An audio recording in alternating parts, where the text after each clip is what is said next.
2023-8-25 പ്രഭാതമുരളി ബാബ്ദാദ മധുബൻ. ബാബ പറയുന്നു, മധുരമായ കുട്ടികളെ, ബാബ വന്നിരിക്കുകയാണ് നിങ്ങളെ ജ്ഞാനരത്നങ്ങൾ കൊണ്ട് അലങ്കരിച്ച് തിരിച്ച് വീട്ടിലേക്ക് കൊണ്ടുപോകാൻ, പിന്നെ രാജധാനിയിലേക്ക് അയക്കും. അതിനാൽ അപാര സന്തോഷത്തിലിരിക്കൂ. ഒരു ബാബയെ തന്നെ സ്നേഹിക്കൂ. ചോദ്യം: തൻ്റെ ധാരണയെ ഉറപ്പിക്കുന്നതിനുള്ള ആധാരം എന്താണ്? ഉത്തരം: തൻ്റെ ധാരണയെ ഉറപ്പിക്കുന്നതിനു വേണ്ടി സദാ ഇത് ദൃഢമാക്കൂ. ഇന്നത്തെ ദിവസം എന്ത് കടന്നുപോയോ അത് നല്ലതാണ് സംഭവിച്ചത്. വീണ്ടും കൽപ്പത്തിനു ശേഷം സംഭവിക്കും. എന്തെല്ലാം സംഭവിച്ചുവോ കൽപ്പത്തിനു മുമ്പും ഇങ്ങനെ സംഭവിച്ചിരുന്നു. Nothing new. ഈ യുദ്ധവും 5000 വർഷം മുമ്പ് നടന്നിരുന്നു. വീണ്ടും തീർച്ചയായും നടക്കും. ഈ വൈക്കോൽ കൂനയുടെ വിനാശം ഉണ്ടാവുക തന്നെ വേണം. ഇങ്ങനെ ഓരോ നിമിഷവും ഡ്രാമയുടെ സ്മൃതിയിലിരിക്കൂ. എങ്കിൽ ധാരണ ഉറച്ചതായിക്കൊണ്ടിരിക്കും. ഗീതം: ദൂരദേശത്ത് വസിക്കുന്നവൻ അന്യദേശത്ത് വന്നിരിക്കുന്നു.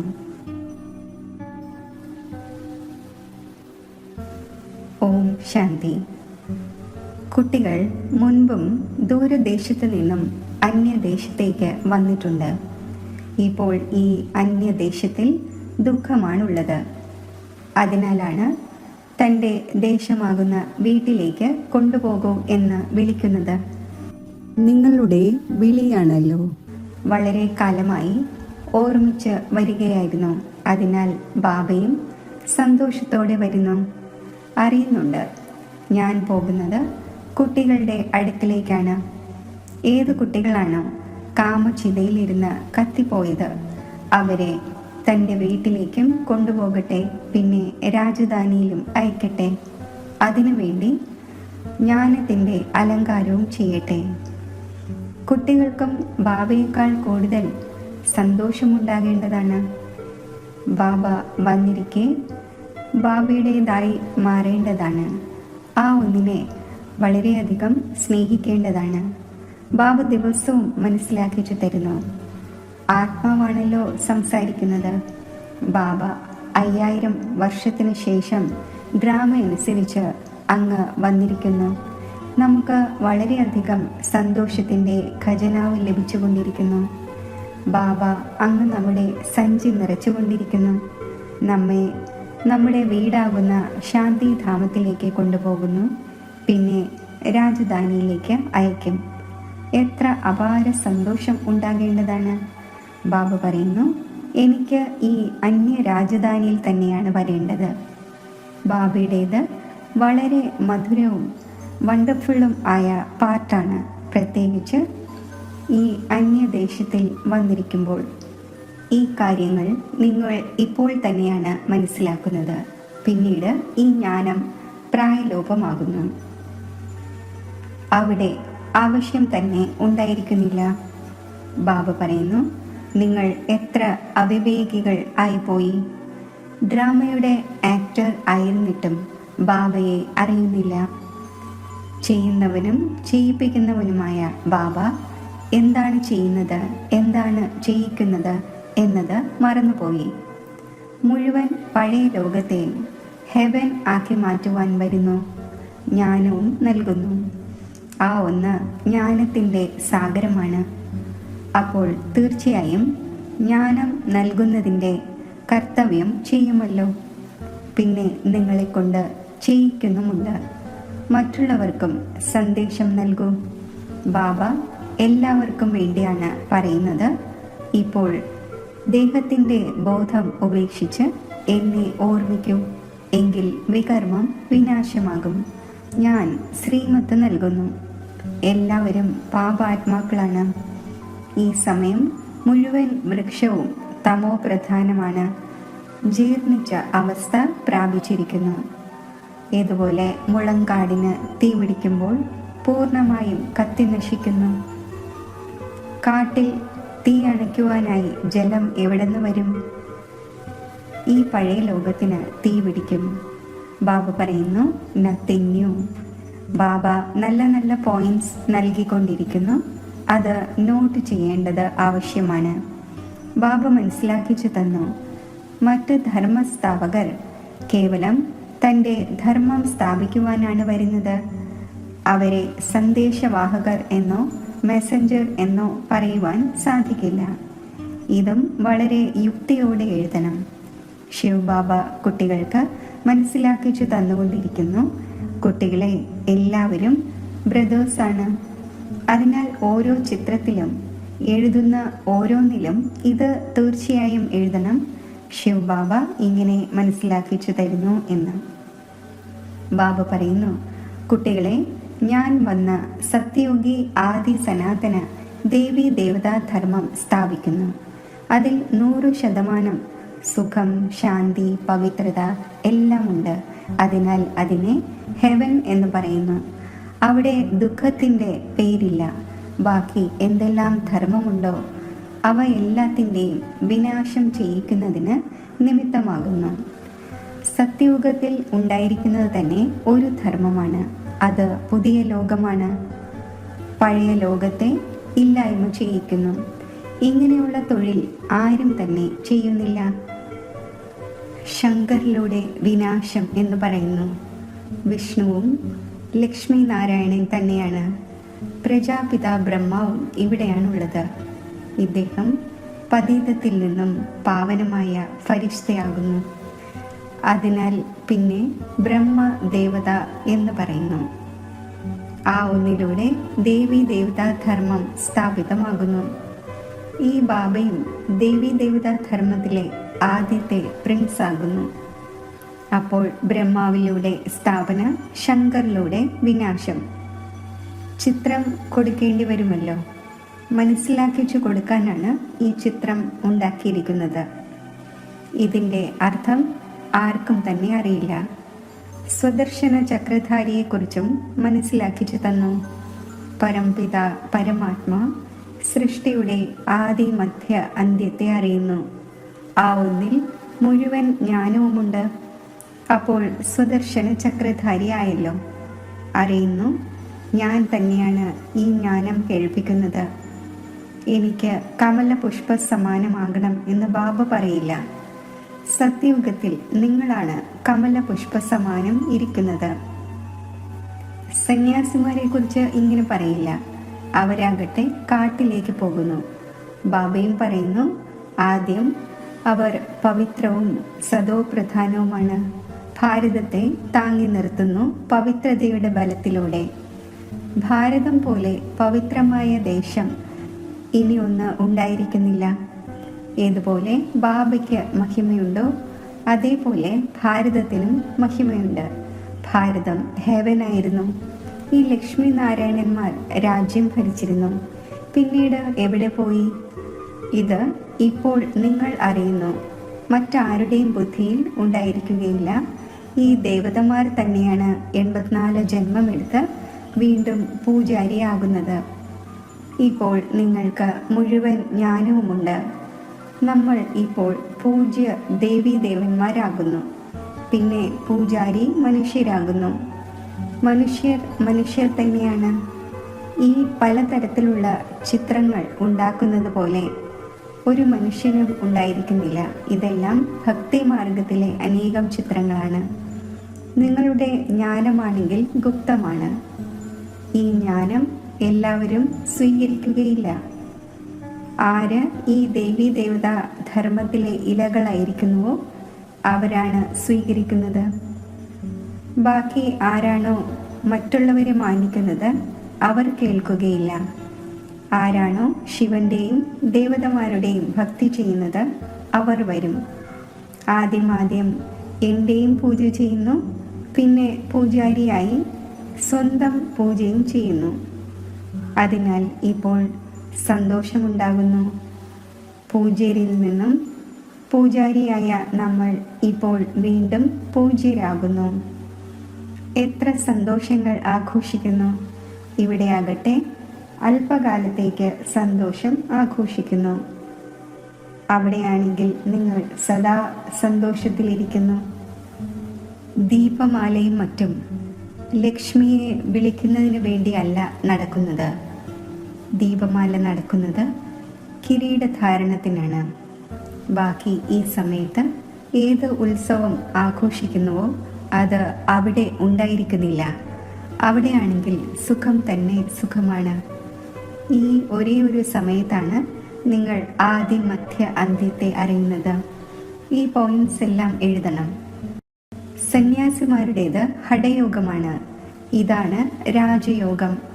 ബാബ പറയുന്നു, ഓരോരോ പേജിലും എവിടെയെങ്കിലും ശിവ് ബാബയുടെ പേര് തീർച്ചയായും ഉണ്ടാകണം. ശിവ് ബാബയാണ് നമ്മൾ കുട്ടികൾക്ക് മനസ്സിലാക്കിച്ചു തരുന്നത്. നിരാകാര ആത്മാക്കൾ ഇപ്പോൾ സാകാരത്തിൽ ഇരിക്കുന്നു. അപ്പോൾ ബാബയും സാകാരത്തിലായിരിക്കുമല്ലോ മനസ്സിലാക്കിച്ചു തരിക. ആ ഒന്ന് പറയുന്നു, സ്വയം ആത്മാവാണ് എന്ന് മനസ്സിലാക്കി എന്നെ ഓർമ്മിക്കൂ. ശിവഭഗവാൻ വാച്ച കുട്ടികൾക്ക് വേണ്ടി സ്വയം ഇവിടെ പ്രസന്റ് ആണല്ലോ. മുഖ്യ പോയിന്റ്സ് പുസ്തകത്തിൽ സ്പഷ്ടമായി എഴുതിയിട്ടുണ്ടാകണം. അത് വായിക്കുമ്പോൾ സ്വയമേ ജ്ഞാനം മനസ്സിലാകണം. ശിവഭഗവാൻ വാച്ച എന്നുണ്ടായിരിക്കുന്നതിലൂടെ വായിക്കുന്നതിൽ രസമുണ്ടാകും. ഇത് ബുദ്ധിയുടെ കാര്യമാണല്ലോ. ബാബയും ശരീരത്തിൻ്റെ ലോൺ എടുത്ത് പിന്നെ കേൾപ്പിക്കുകയല്ലേ. ഇദ്ദേഹത്തിൻ്റെ ആത്മാവും കേൾക്കുന്നു. കുട്ടികൾക്ക് വളരെയധികം ലഹരി ഉണ്ടായിരിക്കേണ്ടതാണ്. ബാബയിൽ വളരെയധികം സ്നേഹമുണ്ടാകേണ്ടതാണ്. ഇത് ആ ഒന്നിൻ്റെ രഥമാണ്. ഇത് വളരെ ജന്മങ്ങളുടെ അന്തിമത്തിലെ ജന്മമാണ്. ഇദ്ദേഹത്തിൽ പ്രവേശിച്ചിരിക്കുന്നു. ബ്രഹ്മാവിലൂടെ ബ്രാഹ്മണനാകുന്നു, പിന്നെ മനുഷ്യനിൽ നിന്നും ദേവതയാകുന്നു. ചിത്രം എത്ര ക്ലിയർ ആണ്. മുകളിലോ വശത്തോ ഡബിൾ കിരീടധാരിയായ തൻ്റെയും ചിത്രം കൊടുക്കൂ. യോഗബലത്തിലൂടെ നമ്മൾ ഇങ്ങനെയാകുന്നു. മുകളിൽ ശിവബാബ. ആ ഒന്നിനെ ഓർമ്മിച്ച് മനുഷ്യനിൽ നിന്നും ദേവതയായി മാറുന്നു. വളരെ ക്ലിയറാണ്. വർണ്ണ പകിട്ടുള്ള ചിത്രങ്ങളുള്ള ഇങ്ങനെയുള്ള പുസ്തകമായിരിക്കണം. അത് മനുഷ്യർ കണ്ട് സന്തോഷിക്കട്ടെ. അതിനേക്കാൾ കുറച്ചുകൂടി ലളിതമായതും അച്ചടിക്കാം പാവപ്പെട്ടവർക്ക് വേണ്ടി. വലുതിൽ നിന്നും ചെറുതും ചെറുതിനേക്കാൾ ചെറുതും ആക്കുവാൻ സാധിക്കും. രഹസ്യം അതിൽ വരണം. ഗീതയുടെ ഭഗവാൻ എന്ന ചിത്രമാണ് മുഖ്യം. ഒരു ഗീതയിൽ കൃഷ്ണന്റെ ചിത്രവും ആ ഗീതയിൽ ത്രിമൂർത്തിയുടെ ചിത്രവും ഉണ്ടാകുന്നതിലൂടെ മനുഷ്യർക്ക് മനസ്സിലാക്കിച്ചു കൊടുക്കുന്നത് സഹജമാകും. പ്രജാപിത ബ്രഹ്മാവിൻ്റെ കുട്ടികളായ ബ്രാഹ്മണർ ഇവിടെയാണുള്ളത്. പ്രജാപിത ബ്രഹ്മാവ് സൂക്ഷ്മവദനത്തിൽ ഉണ്ടാവുക സാധ്യമല്ല. പറയുന്നു, ബ്രഹ്മ ദേവതായ നമഃ, വിഷ്ണു ദേവതായ നമഃ. ഇപ്പോൾ ആരാണ് ദേവതയായിട്ടുള്ളത്? ദേവതമാർ ഇവിടെ രാജ്യം ഭരിച്ചിരുന്നു. ഡീറ്റീസം ഉണ്ടല്ലോ.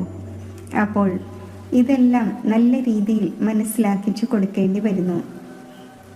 ബ്രഹ്മ സോ വിഷ്ണു, വിഷ്ണു സോ ബ്രഹ്മ, രണ്ടും ഇവിടെ തന്നെയാണുള്ളത്. ചിത്രങ്ങളുണ്ടെങ്കിൽ മനസ്സിലാക്കിച്ചു കൊടുക്കുവാൻ സാധിക്കുന്നു. ആദ്യം അൽഫിനെ കുറിച്ച് സിദ്ധമാക്കണം. അപ്പോൾ എല്ലാ കാര്യങ്ങളും സിദ്ധമാകും. പോയിന്റ്സ് ധാരാളമുണ്ട്. മറ്റെല്ലാവരും ധർമ്മം സ്ഥാപിക്കാനാണ് വരുന്നത്. ബാബയാണെങ്കിൽ സ്ഥാപനയും വിനാശവും രണ്ടും ചെയ്യിക്കുന്നു. സംഭവിക്കുന്നതെല്ലാം ഡ്രാമയനുസരിച്ച് തന്നെയാണ്. ബ്രഹ്മാവിന് സംസാരിക്കാൻ സാധിക്കും. വിഷ്ണുവിന് സംസാരിക്കാൻ സാധിക്കുമോ? സൂക്ഷ്മവദനത്തിൽ എന്ത് സംസാരിക്കുവാനാണ്? ഇതെല്ലാം മനസ്സിലാക്കേണ്ട കാര്യങ്ങളാണ്. ഇവിടെ നിങ്ങൾ മനസ്സിലാക്കി പിന്നീട് ട്രാൻസ്ഫർ ആകുന്നു ഉയർന്ന ക്ലാസ്സിലേക്ക്. മുറിയും മറ്റൊന്നാണ് ലഭിക്കുന്നത്. മൂലവദനത്തിൽ ഇരിക്കുകയല്ല വേണ്ടത്.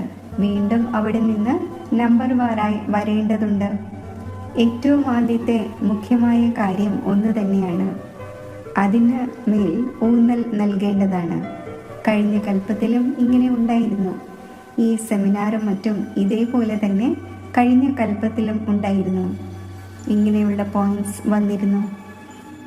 ഇന്നത്തെ ദിവസം എന്ത് കടന്നുപോയോ നല്ലതാണ് സംഭവിച്ചത്. വീണ്ടും കൽപ്പത്തിനു ശേഷം ഇങ്ങനെ തന്നെ സംഭവിക്കും. ഇങ്ങനെയെല്ലാം സ്വന്തം ധാരണ വരുത്തി ഉറപ്പിച്ചുകൊണ്ടേയിരിക്കൂ. ബാബ പറഞ്ഞിട്ടുണ്ടായിരുന്നു, മാഗസീനിലും ഇടണം. ഈ യുദ്ധം നടന്നു. Nothing new. 5000 വർഷം മുമ്പും ഇതുപോലെ സംഭവിച്ചിരുന്നു.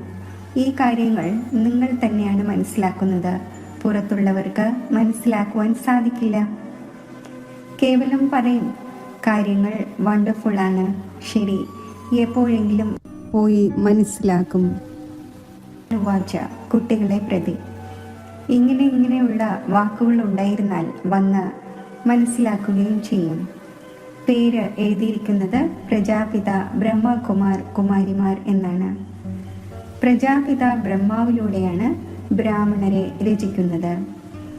ബ്രാഹ്മണ ദേവി ദേവതാ നമ എന്ന് പറയുന്നുവല്ലോ. ഏത് ബ്രാഹ്മണർ? ബ്രാഹ്മണരായ നിങ്ങൾക്കും മനസ്സിലാക്കിച്ചു കൊടുക്കുവാൻ സാധിക്കും. ബ്രഹ്മാവിൻ്റെ സന്താനങ്ങൾ ആരാണ്? പ്രജാപിത ബ്രഹ്മാവിന് ഇത്രയും കുട്ടികളുണ്ട്. അപ്പോൾ തീർച്ചയായും ഇവിടെ അഡോപ്റ്റ് ആയിട്ടുണ്ടാകും. ആര് തൻ്റെ കുലത്തിലേതായിരിക്കുമോ അവർ നല്ല രീതിയിൽ മനസ്സിലാക്കും. നിങ്ങളാണെങ്കിൽ ബാബയുടെ കുട്ടികളായി കഴിഞ്ഞു.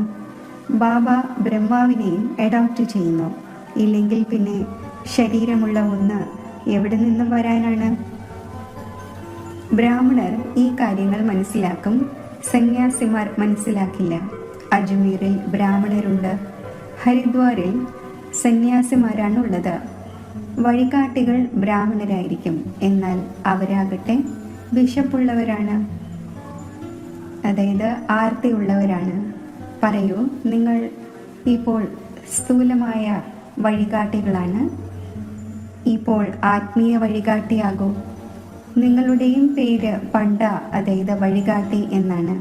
പാണ്ഡവ സേനയെയും മനസ്സിലാക്കുന്നില്ല. ബാബയാണ് പാണ്ഡവരുടെ തലവൻ.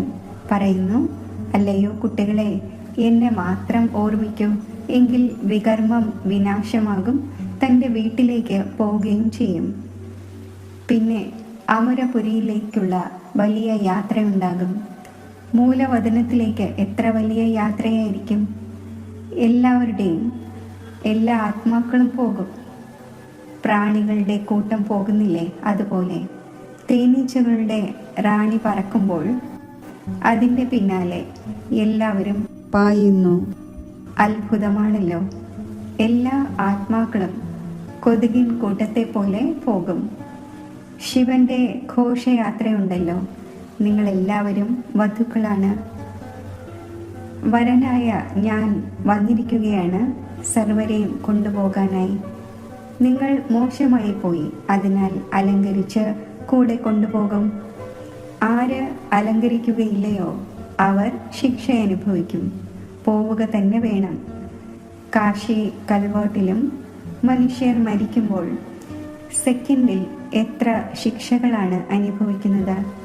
മനുഷ്യർ നിലവിളിച്ചുകൊണ്ടേയിരിക്കും. ഇതും അങ്ങനെ തന്നെ മനസ്സിലാക്കുന്നു.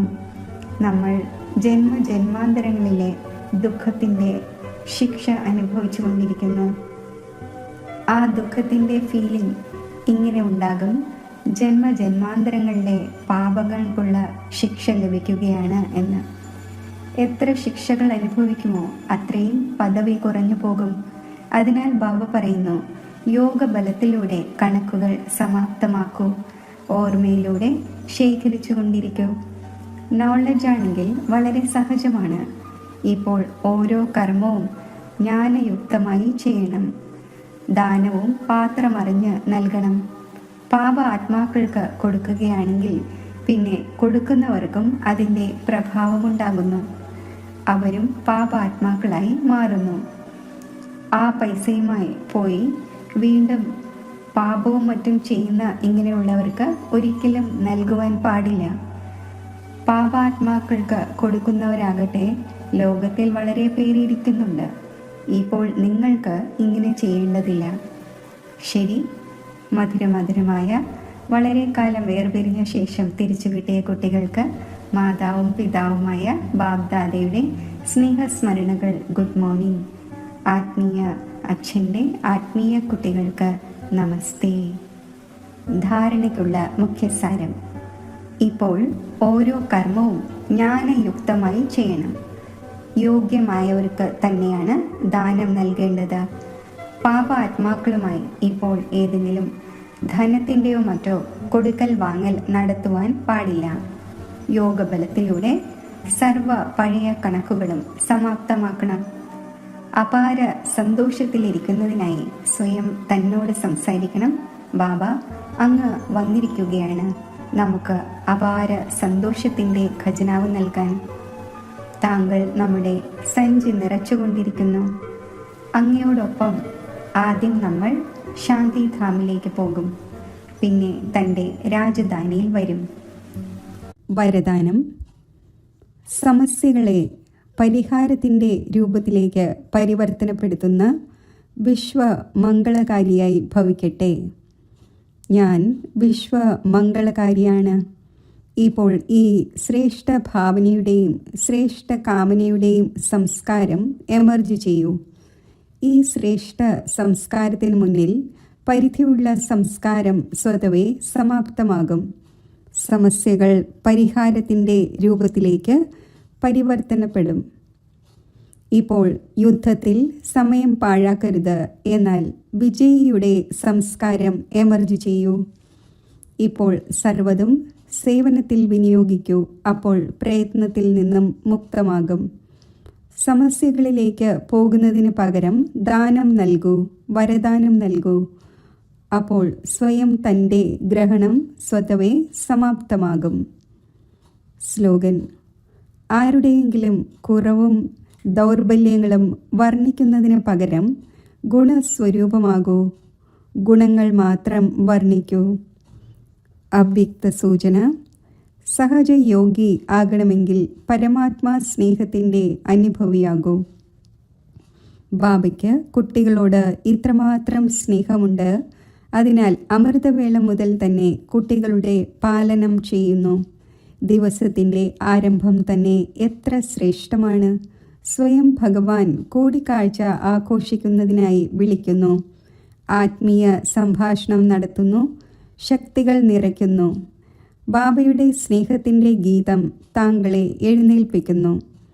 എത്ര സ്നേഹത്തോടെ വിളിക്കുന്നു, എഴുന്നേൽപ്പിക്കുന്നു. മധുരമായ കുട്ടികളെ, പ്രിയപ്പെട്ട കുട്ടികളെ, വരൂ. അപ്പോൾ ഈ സ്നേഹത്തിൻ്റെ പാലനയുടെ പ്രാക്ടിക്കൽ സ്വരൂപമാണ് സഹജ യോഗി ജീവിതം. ഓം ശാന്തി.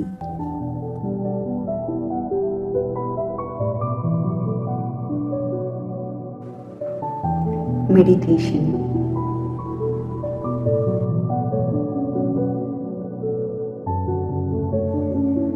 ബാഹ്യ സങ്കല്പങ്ങളിൽ നിന്നും മനസ്സിനെ വേർപെടുത്തി വ്യർത്ഥ വികൽപ്പങ്ങളെ സ്പർശിക്കാതെ എൻ്റെ ദിവ്യ സ്വരൂപത്തിൽ മനസ്സിനെ കേന്ദ്രീകരിക്കുന്നു.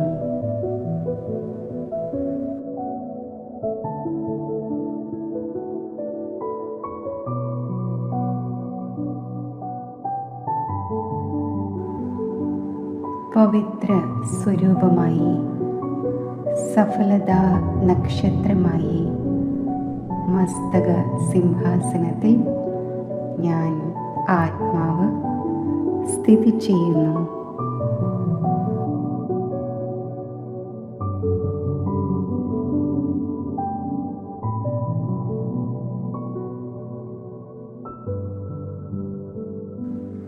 ആത്മജ്യോതിയിൽ നിന്നും പവിത്രതയുടെ പ്രകാശരശ്മികൾ നാനാ ദിശകളിലേക്കും വ്യാപിക്കുന്നു.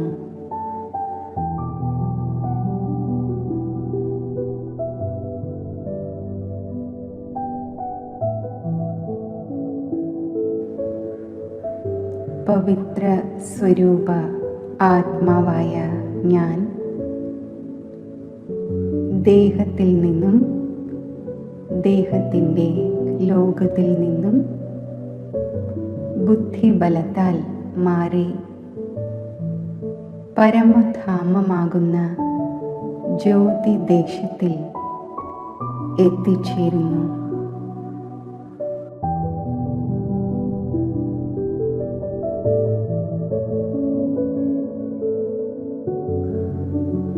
ഈ ജ്യോതിദേശത്തിൽ പവിത്രതയുടെ സാഗരമായ ശിവപരമാത്മാവിൻ്റെ സമീപത്ത്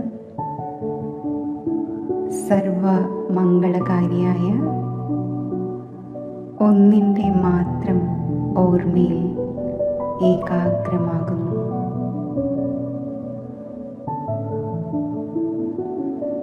പവിത്ര സാഗരനിൽ നിന്നും പവിത്രതയുടെ ദിവ്യ പ്രകാശം എന്നിൽ നിറയുമ്പോൾ ആത്മസ്വരൂപത്തിൻ്റെ അതിശുദ്ധവും അതിനിർമ്മലവും പവിത്രവുമായ സ്വരൂപം ഞാൻ അനുഭവിക്കുന്നു.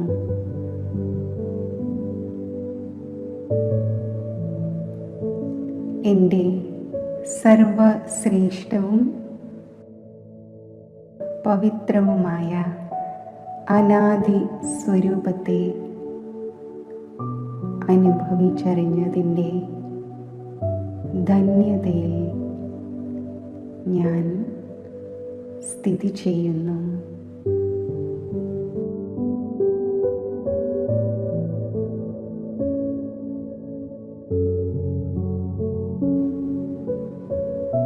ശിവപരമാത്മാവുമായുള്ള ഈ മധുരമായ കൂടിക്കാഴ്ചയിലൂടെ പവിത്രതയുടെ ബലം ശേഖരിച്ച് യോഗയുക്ത അവസ്ഥയിൽ മസ്തകമണി ആയി ഞാൻ വിരാജിക്കുന്നു.